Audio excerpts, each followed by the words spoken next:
वक्रतुंड महाकाय सूर्यकोटि समप्रभा निर्विघ्नं कुरु देव सर्वकार्येषु सर्वदा। वंशीभूषितकरा नवनीरदाभा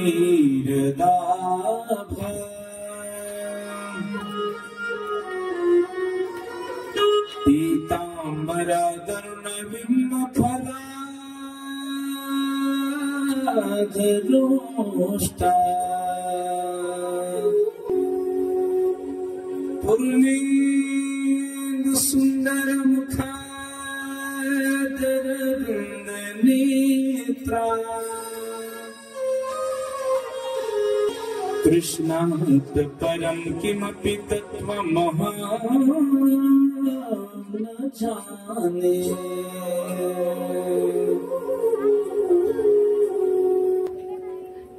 वंशी विभूषितकरा नवनीरदाभा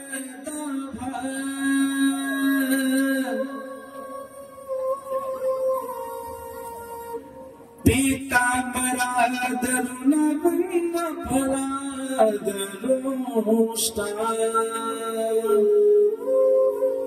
पूर्णेन्दु सुन्दरमुखादरविन्दनेत्रा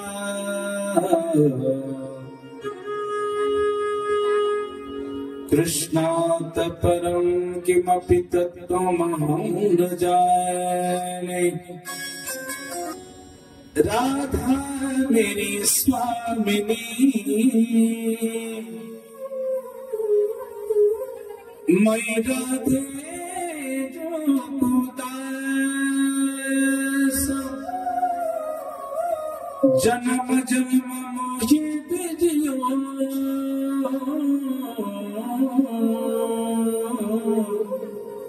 श्री वृंदावन खोवा सब द्वारन को छोड़ कर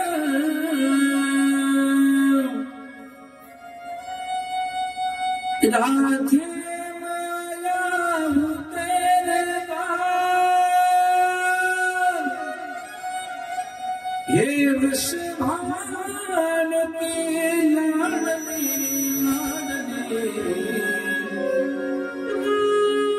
मुझे थोड़ा तो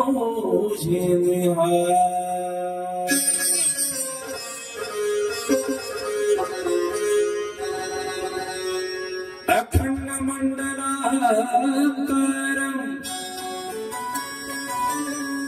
व्याप्तं येन चराचरम्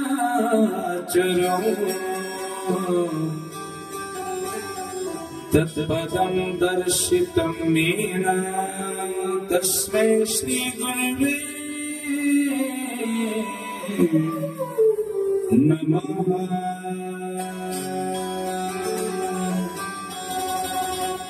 जय जय श्री राधा रमण जय जय नवल किशोर जय गोपी चित्त चोर प्रभु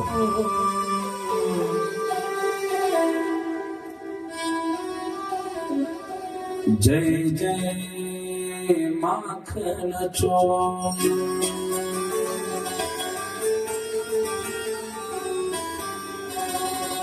राधा राधा रटते जाय भवबाधा मिट जाय कोटि जन्म की आपदा राधा नाम से जाय। एक साथ गोड असं 1 मिनिट त्या राधा आणि कृष्ण कन्याचं नामचिंतन सुंदर असं भजन आणि षष्ठम दिवसाच्या कथा प्रसंगाला सुरुवात गोड एकदम सुंदर हाताने टाळीने मुखाने सुंदर राधा राणीचं गोड असं भजन एक साथ सर्वांना.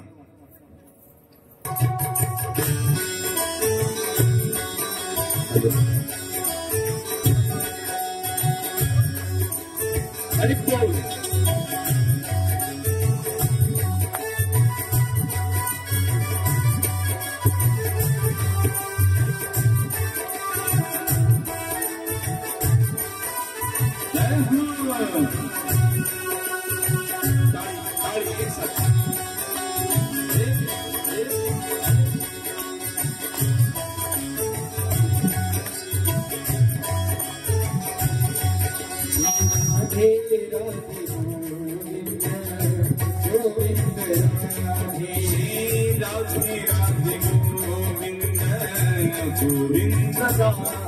श्री राधे राधे गोविंद राधे राधे राधे गोविंद राधे गोपाल राधे गोविंद राधे गोपाल राधे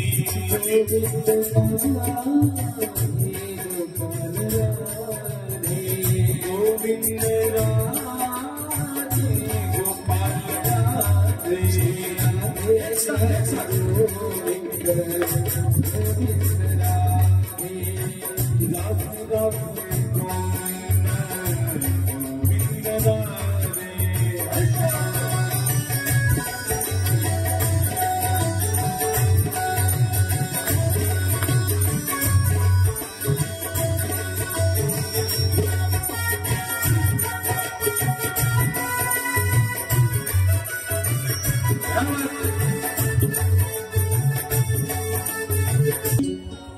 गोड सगळ्यांनी सुंदर असं भजन केलं. सर्वांना कोटी कोटी धन्यवाद. सच्चिदानंद रूपाय विश्वपत्यादिहेतवे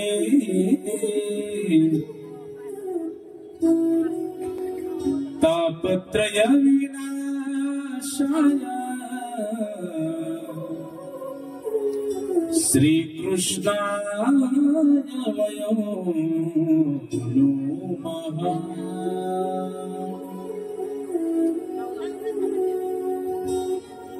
परम पुरुष शोरे पांडुरंग मुरारे कमल नयन काना गोपिका चित्तहारी प्रकट निकट शोभे रुक्मिणी रम्यवाणी सदैव लहसं विठ्ठलं चिन्तयामि. परम मंगलमय परात्पर अखिलेश्वर अकारण करुणावरुणालय भक्तवांचे कल्पतरू ताडवतीत विनंदित पितांबरधारी नंद नंद आनंद कंद असणारे माझे श्रीकृष्ण कन्हैया या भगवंताची वाङ्मय प्रति स्वरूपा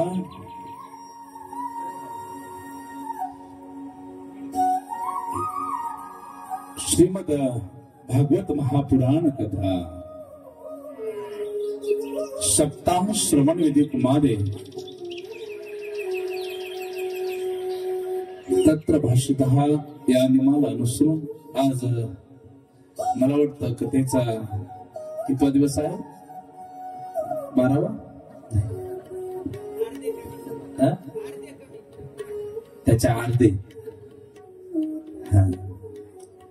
आज षष्टम दिवस आहे आणि या षष्टम दिवसाच्या कथा प्रसंगाला सुरुवात करत असताना आवाज खाली येतो व्यवस्थित.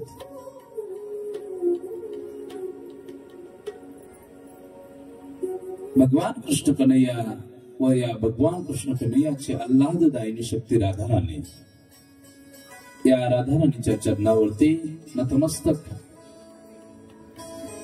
महाराष्ट्राचं आराध्य देवता आई तुळजाभवानी, महाराष्ट्राचा जाणता राजा छत्रपती शिवाजी महाराज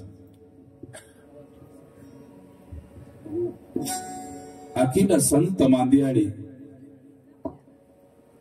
या सर्व संतांच्या चरणावरती नतमस्तक होऊन सर्व संतांच्या कृपेने आपल्या या पवित्र असणाऱ्या पुण्यसलीला असणाऱ्या दगडी शहाजनपूर गावामध्ये गोड अशा कृष्ण कथेचं आयोजन आहे. कृष्ण कथा कुठेही होत नाही. रस्त्याला जर म्हटलं आपण महाराज कथा सांगू शकतात का महाराज? नाही. पण एखादा माणूस जर म्हणला महाराज आमच्या घरासमोर कथा सांगा तर नक्कीच सांगता येईल. तोच योग आलाय. आपल्या राम बाबाच्या कृपेने वैकुंठवासी किसन बाबा वैकुंठवासी लक्ष्मण बाबांच्या कृपेने स्वामी गुरुदेव योगीराज बाबांच्या विशेष प्रेरणेने या ठिकाणी घडून आलेला हा योग आणि या कथेचे यजमान असणारे माझे जिवलग सखा असणारे अंगद कल्याणरावजी गोरे, त्यांच्या आई साहेब, त्यांच्या पत्नी असणारे आमच्या पुष्पाताई, त्यांचा पूर्ण किलबिल छोटासा परिवार व समस्त गोरे परिवार सगळ्यांच्या सहकार्यातून घडून आलेला हा सुवर्ण. त्यायोगे आपण सर्वत्र एकत्र या ठिकाणी जमलेला आहात आणि काय आनंद आहे बघा. जिथे माझा कन्हैया त्या ठिकाणी आनंदी आनंद असतो आणि जिथं दुःख आहे कुठलाही त्या ठिकाणी भगवंताचा नाम घोष नाही तिथं माझा कन्हैयाच नाही. ज्या ठिकाणी माझा कृष्ण कन्हैयाचा सदैव 6-7 दिवस सारखा नाम घोष आहे सर. काय ना पहिल्या दिवसापासून सुरू दर दिवस काय कन्हैया लागला रे, कन्हैया लागला रे तुझा रे चंद्रमला, कन्हैया लागला रे तुझा रे चंद्रमला, तुझा रे चंद्रमला, कन्हैया लागला तुझारे चंद्रमला, कन्हैया कन्हैया कन्हैया कन्हैया रे, कन्हैया लागला रे तुझारे चंद्रमला, कन्हैया लागला रे तुझारे चंद्रमला,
शहाजनपूरला येशील का, म्हणून भेट मला देशील का,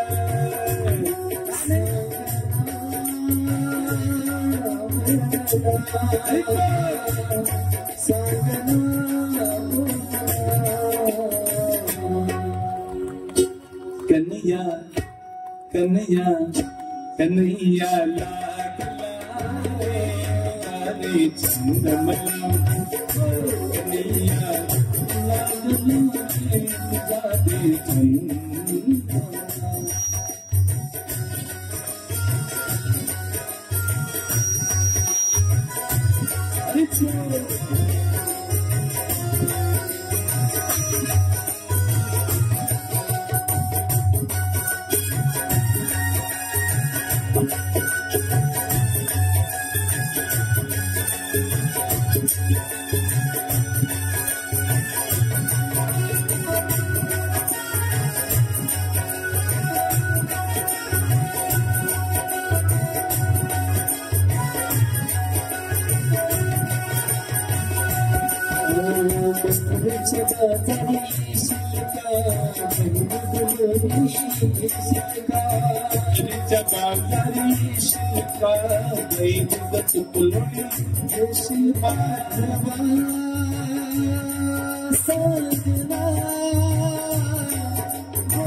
काय 7 दिवस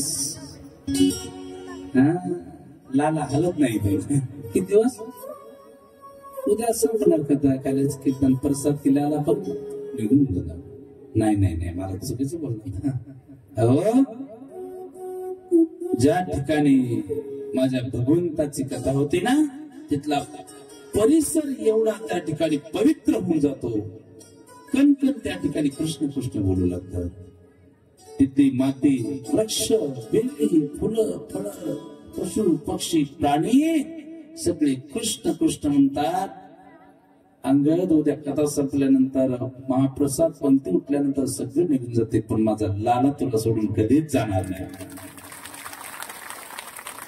अशी गोड असणारी कथा आणि या कथेमध्ये भगवंत प्राप्ती हे ध्येय आहे प्रत्येकाचं नैमिष्य नावाचं अरण्य त्या नैमिष्य नावाच्या अरण्यामध्ये किती गोड कथा आहे पहा या कथेला खूप सुंदर शृंगारित करण्यासाठी जसे गंधर्व गांधर्व त्या ठिकाणी गायन करतात आणि सगळ्यांना देव लोकांना आनंदी ठेवतात असे आमचे माझे जीवलग सखा असणारे सवंगडी आमचे संगीत रत्न असणारे संगीत विशारद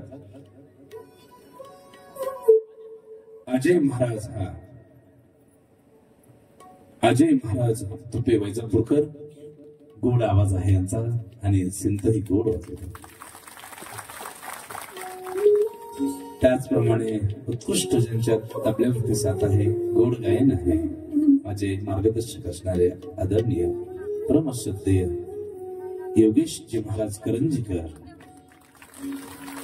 आमचे ओम महाराज त्याचप्रमाणे उत्कृष्ट ज्यांचा देखणा असा मंडप आणि सुंदर साऊंड सिस्टम आहे राधेश्याम साऊंड सिस्टमचे मालक आमचे बंधू असणारे जीवलग मित्र आमचे विष्णू भैया घाडगे त्यांची खूप सुंदर साथ आहे त्यांनाही मनापासून धन्यवाद आज बीडवरून सगळ्या माझ्या भगिनी आलेल्या आहेत बडीताई असतील दापोटीताई शानीताई सगळे आलेले आहेत सगळेजण उपस्थित आहेत ग्रामस्थ मंडळी नागोरी साहेब असतील काळ्यांचे असेल सगळ्यांना आई असेल आमची सगळ्यांना कोटी कोटी धन्यवाद विशेष ज्यांची उपस्थिती आहे अशा आमच्या भगिनी असणाऱ्या महाराष्ट्रातील खूप गोड कीर्तनकार शिवचरित्रकार जिजाऊ रत्न पुरस्कार प्राप्त असणाऱ्या माझ्या भगिनी आज खूप मोठा अंतःकरण करून छोट्या भावाचे बोबडे बोल सेवा करण्यासाठी या समाजात बसलेले आहे तिच्यासाठी जोरदार टाळ्या वाजवा अशी गोड कथा आपल्या सर्वांना श्रवण करायची आहे आज षष्टम दिवस 88,000 विश्ववर्य मंडळीला खूप आनंद झालाय सुत महाराज किती गोड गोड त्या ठिकाणी कलियुगामध्ये त्या ठिकाणी हा काळ सर्वांना भक्ष पाहतोय आणि या त्रासातून काल व्याल मुख ग्रास त्रास निर्नाश घेतले, या काल सर्पातून जर आपल्याला त्या ठिकाणी काळाच्या तडाख्यातून सुटायचं असेल तर श्रीमद भागवतम शास्त्रम लोकीरेन भाषितम, गोड असणाऱ्या त्या ठिकाणी कृष्ण कथेतून आपण उद्धारून जाऊ, याच्यात कुठलंच त्या ठिकाणी शंका नाही. महाराज मायबाप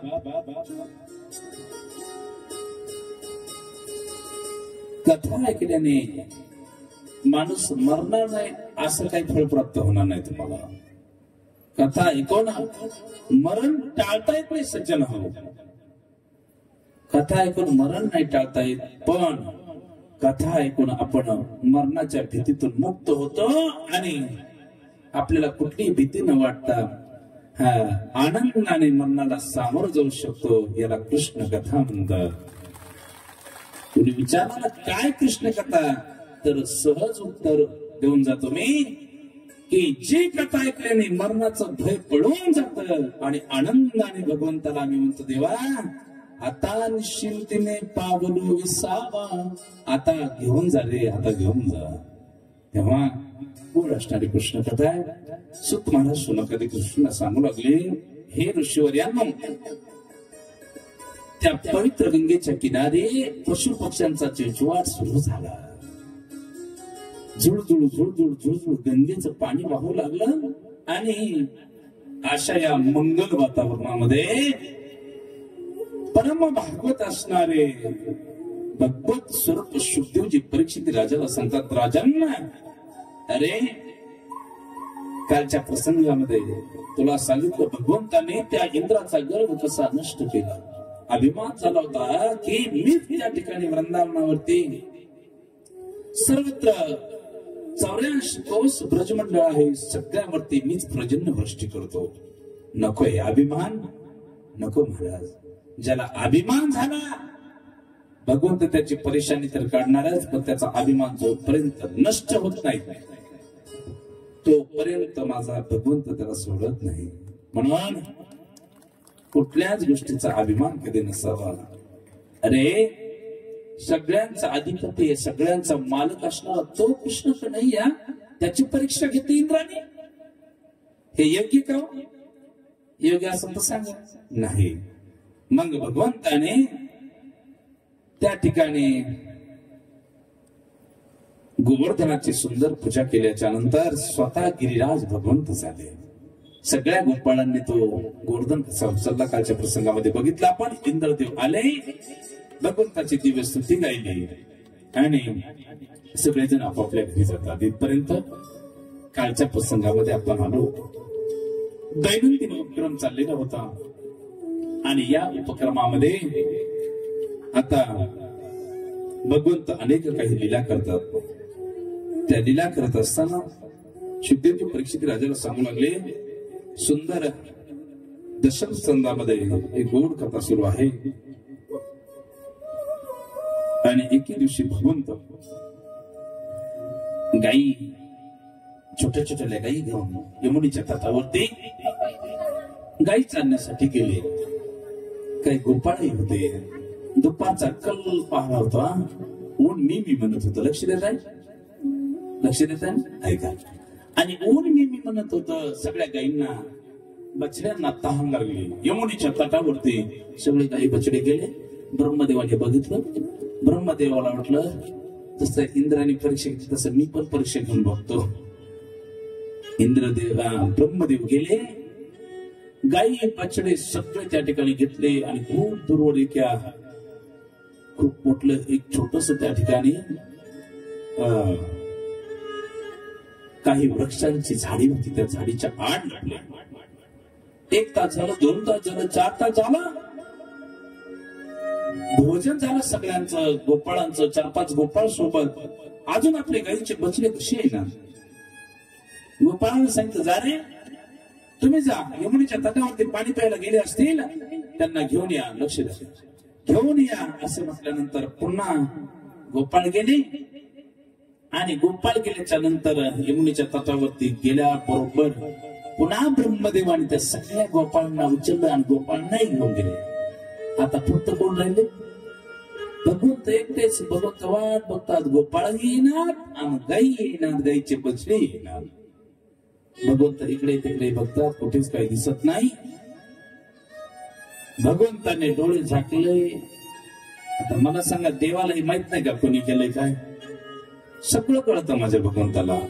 न सांगता कळलं सगळं, न सांगता सगळं कळतं माझ्या भगवंताला. तेव्हा भगवंताने डोळे झाकले, बघितलं असं आहे का? ब्रह्मदेवाने तुम्ही त्या ठिकाणी माझी परीक्षा. ब्रह्मदेव पण भगवंताचं कोण आहे? एक बालकच आहे. आता ब्रह्मदेवाचाही अभिमान, त्या परीक्षेमध्ये ब्रह्मदेवाला एक पास होऊ द्यायचं नाही म्हणून स्वतः माझे श्रीकृष्ण कन्हैया गाईचे बछडे झाले आणि स्वतः गोपाळही भगवंतच झाले. आता माता नाही करा. एवढं खोड चरित्र शुद्धेजी सांगू लागले. शुद्धेजी म्हणतात, राजांना त्या असणाऱ्या वृंदावनामधल्या गोकुळामधल्या सगळ्या गवळणीला वाटायचं की असा कृष्ण कन्हैया आमच्या घरी जर जन्माला आला असता, किती प्रेम केलं असतं आम्ही त्याच्यावरती. आता तेच भगवंत गोपाळ झालेत आणि गायी झालेत, गायीचे बछडे झाले. प्रत्येकाच्या घरी माझे भगवंत त्या त्या गोपाळाच्या रूपाने गेले आणि सगळ्या गोपिकांची इच्छा पूर्ण केली. काय लिहिलंय माझ्या भगवंताची. सगळ्या गवळणीच्या घरी गेल्यानंतर त्यांना वाटायचं आमचाच मुलगा आहे, पण तो मुलगा नसून कोण असायचं?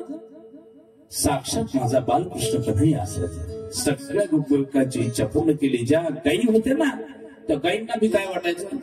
मोठमोठ्या गायी, भगवंत छोट्याल्या गायी घेऊन गेले होते, बछडे ते चालायला.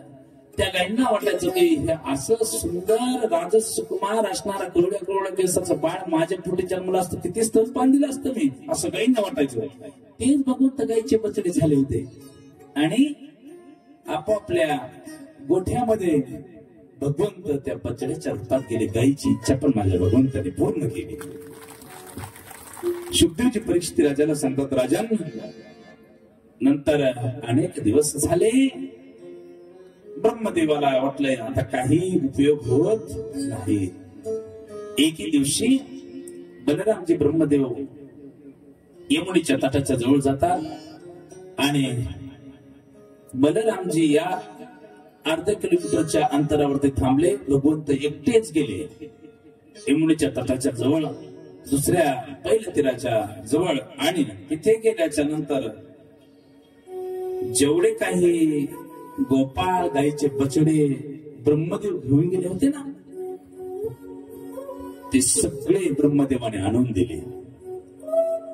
लांबून कोण बघत होत? बलरामजी. बघितलं लांबून ब्रह्मदेव आलेले आहेत गायी बछडे घेऊन. हे कोण आहे?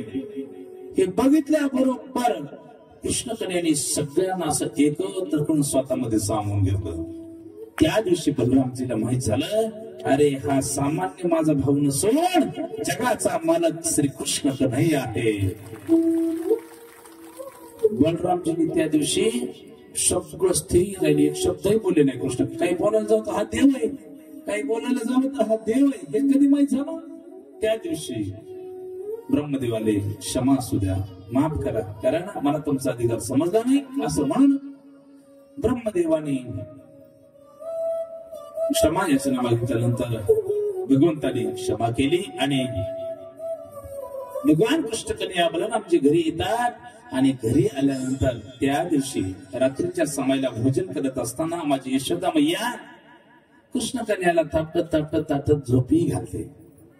आपल्या बाळाला आपणही असं झोपी घालतो ना, घालतो का नाही? हा, गाई गाई गाई गाई म्हणतो, त्याचं नाव काय गाई असतं का? पण ते गाई गाई म्हणत त्या ठिकाणी झोपी जातात भगवंत. आणि आता बलरामजी यशोदा मैयाच्या जवळ येतात आणि यशोदा मैयाला म्हणतात, मैया मैया मुझे एक बात कहनी है, एक गोष्ट तुला सांगायची. मैया काय? सांग ना दाऊ, सांग काय? असं म्हटल्यानंतर बलरामजी म्हणतात, अगं मैया तुला माहितीये तुझी गाई गाई म्हणत होती ना, ते कोणाला म्हणत होते ग? आपल्या लालाला कनवाला म्हणत होते.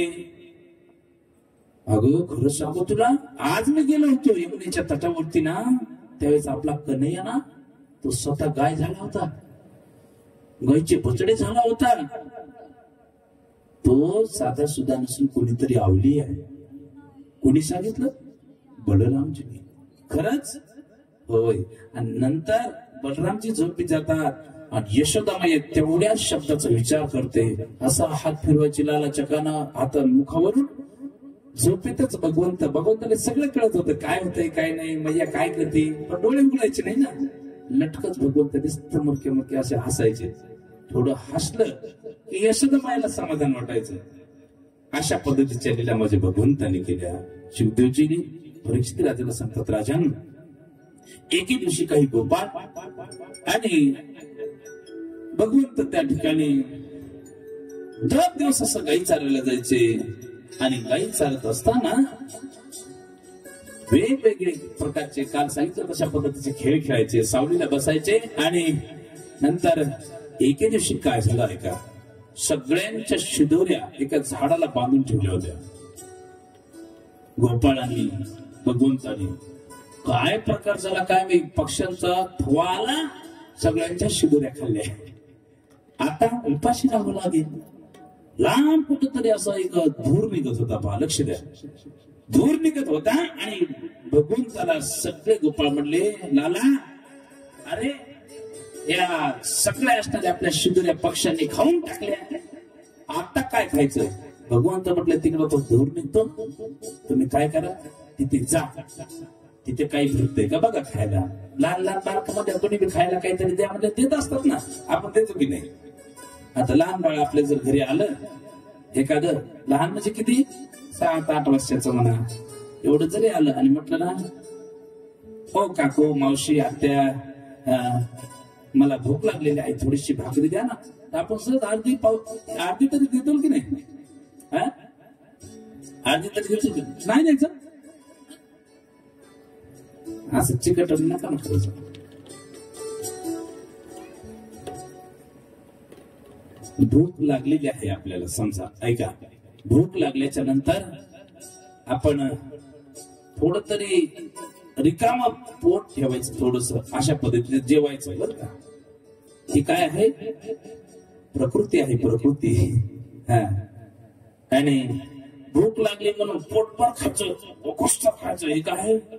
ही कृती आहे. आणि आता ऐका, आपण जेवतोय आणि एखादा याचक जळून चाललेला आहे, खूप भुकेलेला आहे, आपल्या ताटामध्ये अर्धी भाकरी आहे आणि तो जळून चाललेला आहे, कुमजलेला चेहरा आहे. अशा वेळेस आपल्या ताटातली जी अर्धी भाकर आहे त्याच्यातली कोरभर भाकर त्याला देणं ही भारतीय संस्कृती आहे. त्यावेळेस भगवान कृष्ण कन्हैया म्हणतात की नक्की तुम्हाला त्या ठिकाणी काहीतरी खायला भेटेल. तुला रे, नाही नाही मी या ठिकाणीच थांबतो, तुम्ही तर जाऊन या. सगळे गोपाळ त्या ठिकाणी गेले. यज्ञ पत्न्या होत्या, यज्ञ पत्न्या, तिथं यज्ञ सुरू होता, त्याच्यामुळे धूर निघायचं पहा, अखंड यज्ञ. आणि धूर निघायचा. धूर निघत असताना आमच्या भगवंतांना त्या सर्व गोपाळांनी बघितलं, चहू बाजूने असा मंडप दिलेला होता, यज्ञ सुरू होता, भव्य यज्ञ. काय सांगावा, एककडे यज्ञ सुरू आहे, त्या ठिकाणी यज्ञ पत्न्या करंजा बनवतात, लाडू बनवतात, धपाटे बनवतात. त्या धपाट्याच्या शेजारी दही, ठेसा, पुन्हा अजून वेगवेगळ्या प्रकारचे लोणचे, लिंबाचं लोणचं, त्या ठिकाणी आंब्याचं लोणचं, अजून आवळ्याचं लोणचं, वेगवेगळ्या लोणच्याच्या भरण्या मांडलेल्या. एकड त्या ठिकाणी अंगूर मलाई, पुरी, कढी. आणि त्याच्या पुढे थोडस गेल्याच्या नंतर नुकती एक जण त्या ठिकाणी धाऱ्यातून नुकती काढत होत. पुढे जिलाबीचे आकडे, येडे येडे येडे. एवढा सुंदर स्वादिष्ट स्वयंपाक चाललेला महाराज, काय सांगू. शेवग्याची भाजी, हरभऱ्याची भाजी, अजून पापड तळलेले, करंजी तळल्या, कुरड्या तळलेल्या, बोंड भज एकच का, अशा सुंदर प्रकारचे त्या ठिकाणी वेगवेगळे पदार्थ. आणि तिथे मध्ये जायला रस्ताच नाही महाराज, फक्त खिडक्या, खिडक्यातून आमचे सगळे गोपाळ टुकमुक टुकमुक बघू लागले. टुकमुक बघताय चांगला, अशा पद्धतीने टुकमुक टुकमुक बघू लागले. पण काय पर्याय चला ना. तिथं आपल्या गावातला एक माणूस होता त्या यज्ञामध्ये. ते काय वॉचमॅन म्हणून कोणाला मध्ये येऊ द्यायचं नाही, फक्त ब्राह्मणच येणार. मग त्यावेळेस ते वॉचमॅनच्या जवळ गेले सगळी गोपाळ आणि म्हटले, खूप भूक लागली हो, खूप भूक लागली, आम्हाला मध्ये जाऊ द्या. त्यावेळेस ते म्हटले, कुठले तुम्ही? इथलेच आहोत. यांचेच आहोत. थोडीशी चाल मारली गोपाळांनी, कधी कधी मारावं लागते चाल.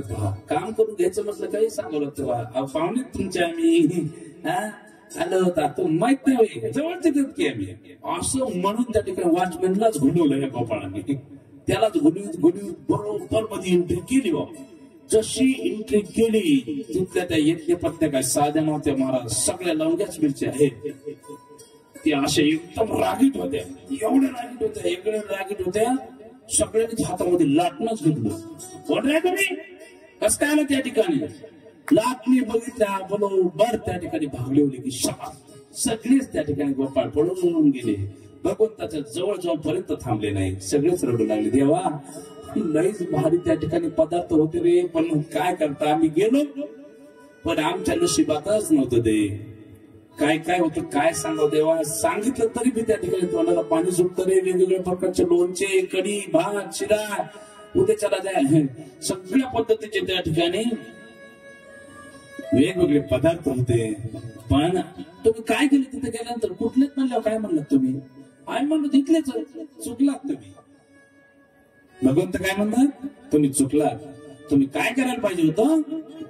सगळ्या त्या यज्ञपत्यांना सांगायला पाहिजे होतं की आम्ही भगवंताचे श्रीकृष्ण कन्याचे गोपाळ आहोत. तुम्हाला नक्की त्यांनी खायला काहीतरी दिलं असत. चला आता, असं म्हणून सगळे असणारे गोपाळ आणि माझा श्रीकृष्ण कन्हैया मातांना निघाले. ज्या ठिकाणी तो यज्ञ मांडलेला होता, अशा यज्ञाच्या ठिकाणी यज्ञ पत्न्या त्या वेगवेगळे पदार्थ बनवतच होत्या. त्याचा नियम असेल काही. अशा प्रकारचा होम पूर्ण झाल्याबरोबर त्या ठिकाणी आता सगळ्यांच्या पंक्ती बसणार. अशा वेळेला आमचे भगवान कृष्ण कन्हैया आणि काय सांगावं, सगळे गोपाळ पोहोचल्याबरोबर वॉचमॅननी बघितलं, अरे रे रे, मोर मुकुट परिधान केलेला, हातामध्ये जे सुंदर त्याच्या बासरी आहे असं बघितल्याबरोबर मोहूनच गेला महाराज. तो काय सुंदर त्या ठिकाणी रूप होतं. त्याच्या हाताला धरून त्या ठिकाणी चला चला चला देवा चला असं म्हणून यज्ञपत्नींच्या जवळ त्या ठिकाणी माझ्या कृष्ण कन्हैयाला ज्या वेळेस आमच्या त्या भगवंताला सगळ्या यज्ञपत्न्यांनी बघितलं, काय रूप होतं महाराज. सुंदर पगडी बांधलेली, सुंदर असा त्या ठिकाणी एक सुंदर मोर पीस गळ्यामध्ये त्या ठिकाणी सुंदर त्या ठिकाणी माळ घातलेली आहे. कानामध्ये कुंडल झळकत आहेत, भरपूर भरपूर ते केस उडू लागले. काय रूप होतं त्या भगवंताचं.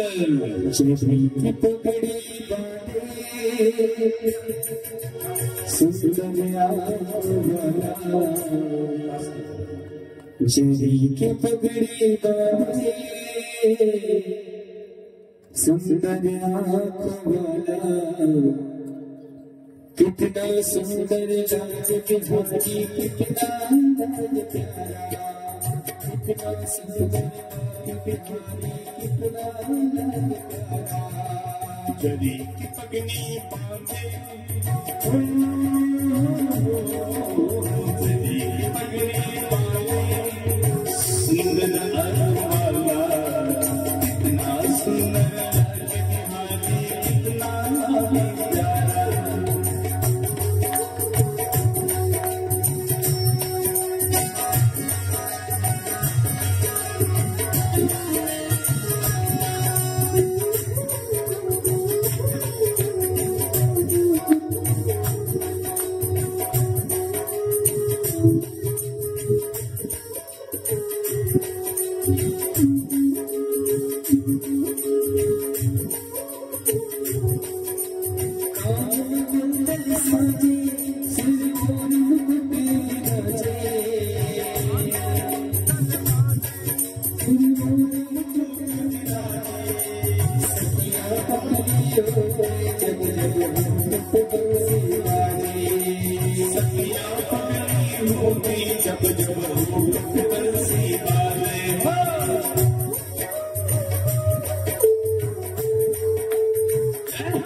जरी की पगड़ी बांधे सुंदर आंखों वाला, जरी की पगड़ी बांधे सुंदर आंखों वाला, कितना सुंदर लागे बिहारी, कितना लागे प्यारा।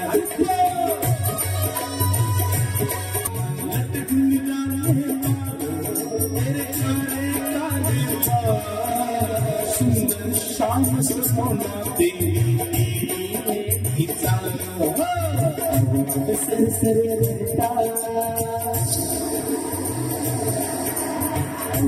सर सर लगता तेरा नीला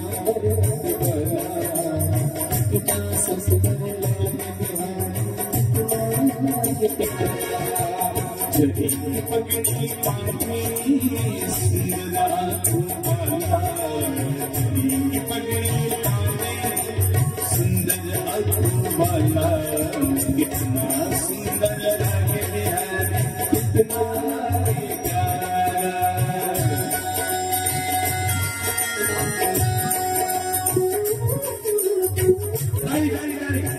एक साथ सुंदर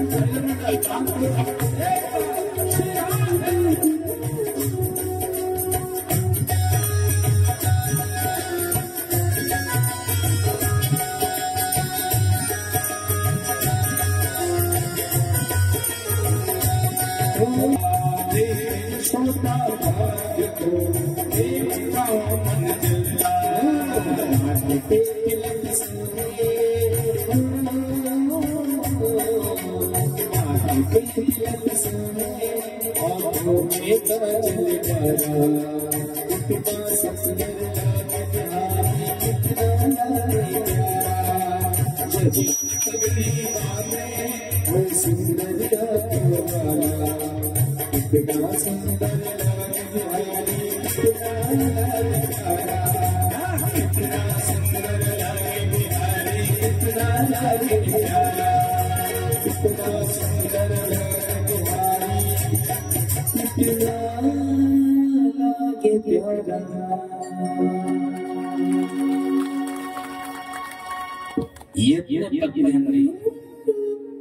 भगवंताला बघितल्याबरोबर काय सुंदर रूप होतं महाराज त्याचं. ऐकायचं, सुंदर रूप जर त्याचं बघायचं असेल तर लवकर यावं लागतं. तर महाराज जरी की पगड़ी बांधे सुंदर आंखों वाला, कितना सुंदर लागे बिहारी, कितना लागे प्यारा. यज्ञ पत्न्यांनी बघितलं आणि यज्ञ पत्न्यांनी बघितल्या बरोबर महाराज सुंदर पुष्पांच्या माळाच माझ्या भगवंताच्या गळ्यामध्ये घातल्या. पुष्पमाळा गळ्यामध्ये घातल्या, सगळ्यांनी टाळ्या वाजवल्या आणि सगळ्यांनी टाळ्या वाजवल्या बरोबर भगवंताचं पटापटा पटापटा पटापटा पटापटा दर्शन घेतलं. कसं कसं दर्शन घेतलं? पटपट पटपट पटपट सगळ्यांचं पटापटा पटापट सगळ्यांनी दर्शन घेतलं आणि पटापट दर्शन घेतलं आणि पटापट दर्शन घेतल्याबरोबर माझे भगवंत त्या ठिकाणी सगळ्यावरती कृपा करतात आणि त्या यज्ञपत्न्या मनानेच म्हणतात, देवा सगळ्यांना त्या ठिकाणी तुम्ही काय करा, सगळ्यांनी तुम्ही जेवून जा. गोपाळ म्हणले, अरे मग आलो तर आम्ही तर लाटणी दाखवली आम्हाला. सगळ्या यज्ञपत्न्यांनी काय दाखवलं? लाटणी दाखवली. पण आता भगवंता सोबत आहोत आपण म्हणून आपल्याला सगळ्यांना काय लोणचे 5-6 प्रकारचे कोरडाई भज गोंड कडी वरपूर पाहू लागले. कोण अशा कथेमध्ये कालेला कडी असू द्या, उद्या काय आपल्याकडे कडीच आहे का? वा करता कर दोन जेवणार. बोला राधे राधे. आणि यज्ञ पत्न्यावरती सगळ्यावरती माझ्या भगवंतानी कृपा केली. सगळे भगवंत सगळ्या गोपाळांना घेऊन पुन्हा परत येतात.